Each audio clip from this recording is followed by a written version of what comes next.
Good morning, नमस्कार। आप सबका स्वागत है आज के इस वीडियो पे बच्चों। जैसे कि बच्चों आप सब जानते हैं कि अभी हम डिस्कस कर रहे थे बल तथा गति के नियम।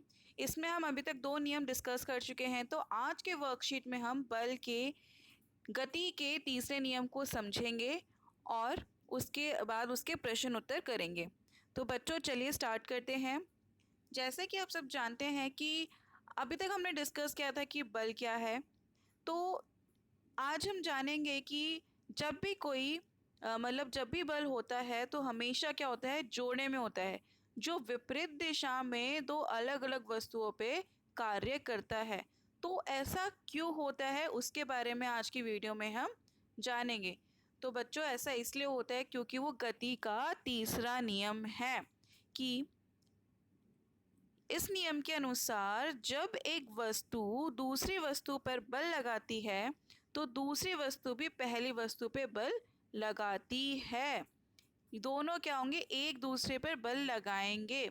यह दोनों विरोधी बल मात्रा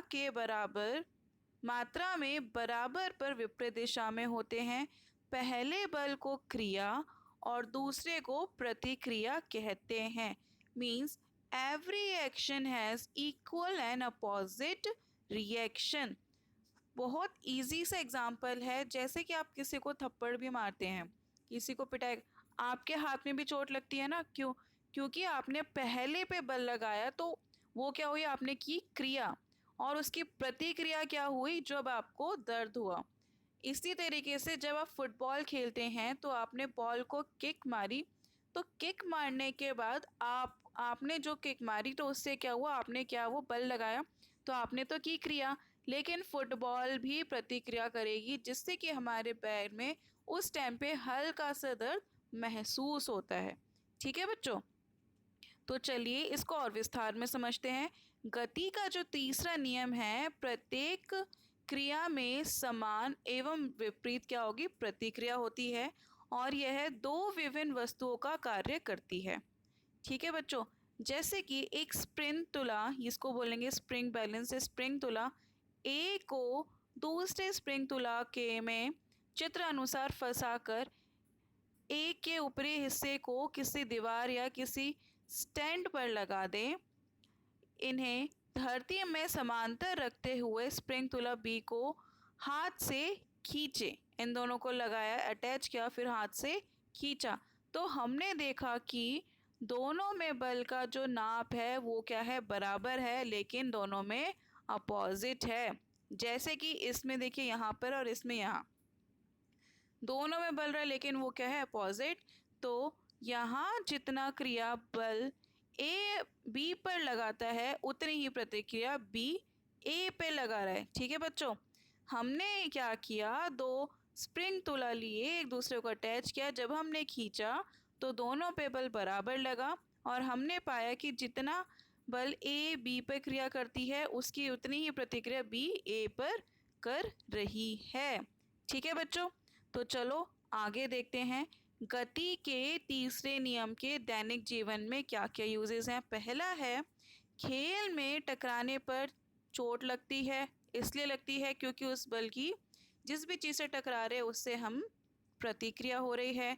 दूसरा है, हम लोग चलते हैं, तो बच्चों जब हम चलते हैं तो क्या होता है कि हम आगे चलते हैं और घर्षण पीछे की ओर धकेलता है, फर्श का ऊपरी भाग में और धकेलना।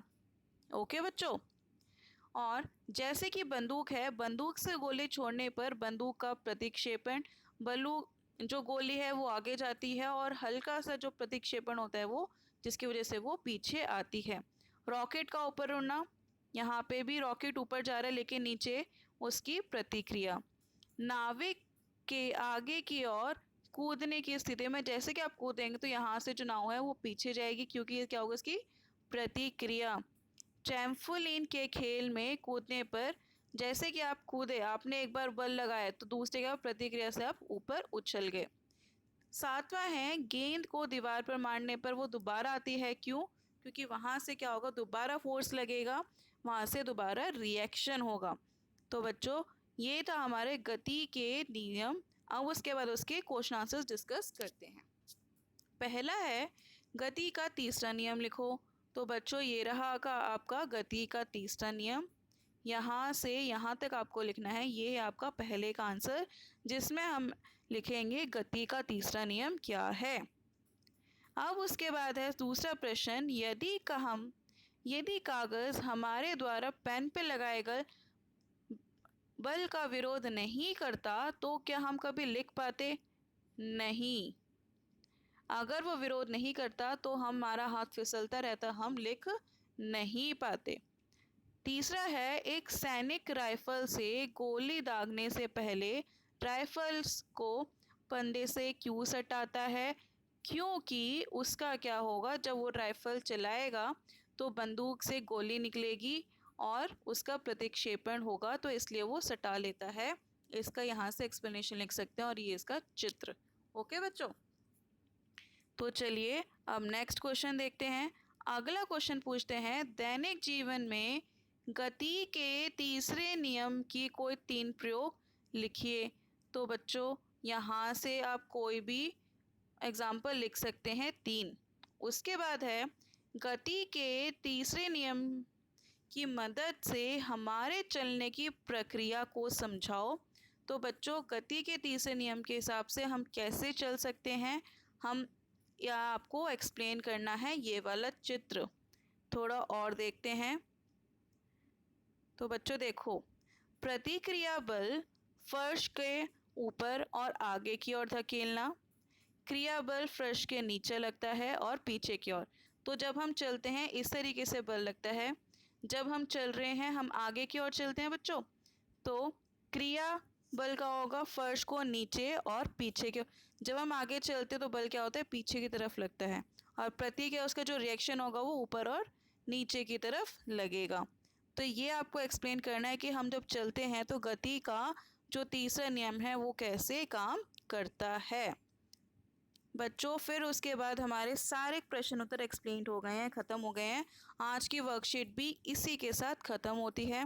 थैंक यू सो मच बच्चों, ये देखने के लिए। आशा करते हैं कि आपको ये वीडियो समझ आई होगी। आपको वीडियो कैसी लगी ज़रूर बताइएगा और चैनल को सब्सक्राइब करना ना भूलें।